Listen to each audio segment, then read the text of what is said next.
Hi guys, good morning. আজকে চলে এসেছি নতুন আবার একটা রেসিপি নিয়ে। আজকে রেসিপিটা দেখো কেমন হয়। দেখো আমার মা গাছ থেকে হলুদ পাতা ছিঁড়ে নিচ্ছে। হলুদ গাছ লাগানো হয়েছে আমাদের বাড়িতে। এই দেখো হলুদ গাছ হচ্ছে, সেই হলুদ পাতা ছিঁড়ছে। নিশ্চয়ই হলুদ পাতা দিয়ে কিছু একটা রেসিপি বানাবে।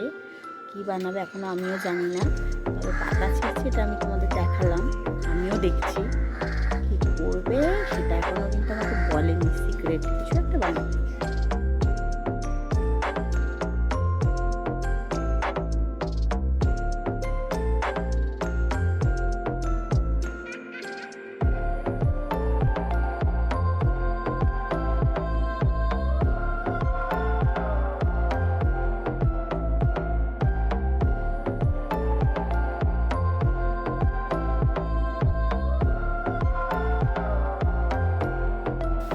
আলু মোটামুটি ভাজা হয়ে গেছে। এই ভেজে রাখা আলুটা মা তুলে নিচ্ছে।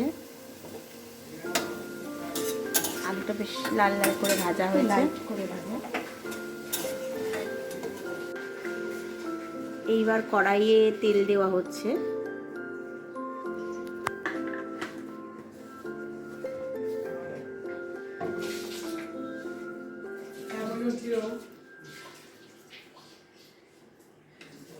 প্রথমে কি দেওয়া হবে?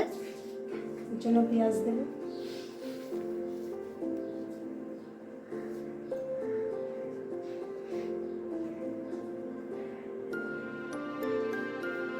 এইবার কুচনো পেঁয়াজটা দিয়ে দেওয়া হচ্ছে কড়াইয়ে। পেঁয়াজটা একটু লাল লাল করে ভাজতে হবে। এইবার পেঁয়াজটাকে ভাজছে। পেঁয়াজ ভাজার পর কি করবে মা?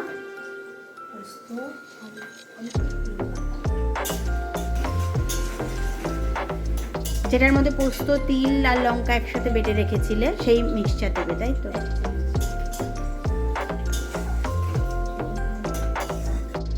এবার দিয়ে দেওয়া হচ্ছে স্বাদ মতো লবণ।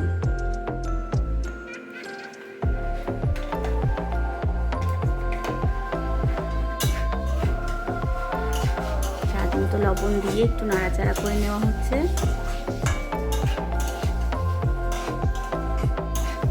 এই রান্নাটা হলেই আমি আমার ঠাকুমাকে খুব মিস করি, কারণ আমার ঠাকুমা এই পোস্তটা বানিয়ে খাওয়াতেন আর ভীষণ প্রিয় আমার এই পোস্তটা।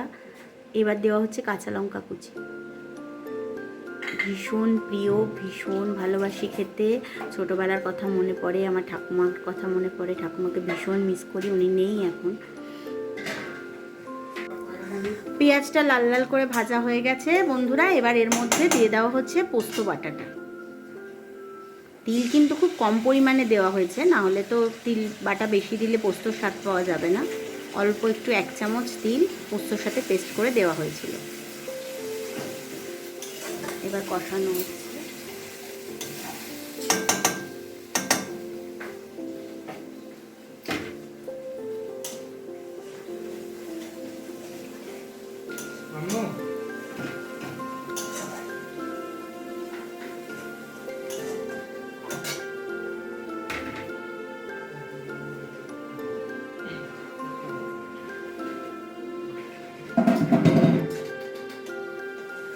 এবার এর মধ্যে দিয়ে দেওয়া হবে নারকেল বাটাটা, দিয়ে একটু ভালো করে ভাজা ভাজা করতে হবে।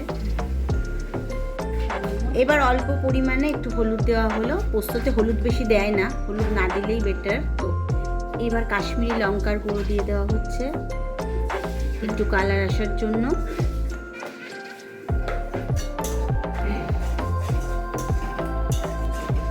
দেখো বন্ধুরা কালারটা।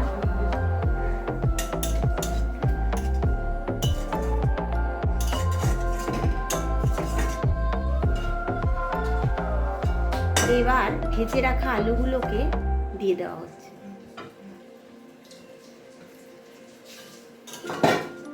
খুব সুন্দর একটা গন্ধ হয় আর খুব সুন্দর খেতে হয়। অবশ্যই বাড়িতে বানিও। আর হলুদ পাতা তো এমনিতেই ভালো বন্ধুরা, তোমরা তো সবাই জানো প্রচুর পরিমাণে অ্যান্টিঅক্সিডেন্ট থাকে, তো হলুদ পাতা খাওয়াও ভালো। বাট যারা হলুদ পাতা খেতে চান না তারা হলুদ পাতাটা ইগনোরও করতে পারেন। পোস্তটা শুধু এরমভাবেই বানাতে পারেন, হলুদ পাতাটা লাস্টে না দিলেই হয়। তো দেখতে থাকুন রেসিপিটা। এবার পরিমাণ মতন একটু জল দেওয়া হচ্ছে আলুগুলো জাস্ট একটু সিদ্ধ হওয়ার জন্য অল্প পরিমাণে জল দিয়ে এবার ঢেকে দেওয়া হবে। জল দিয়ে আলুটা যাতে একটু সিদ্ধ হয়ে যায়।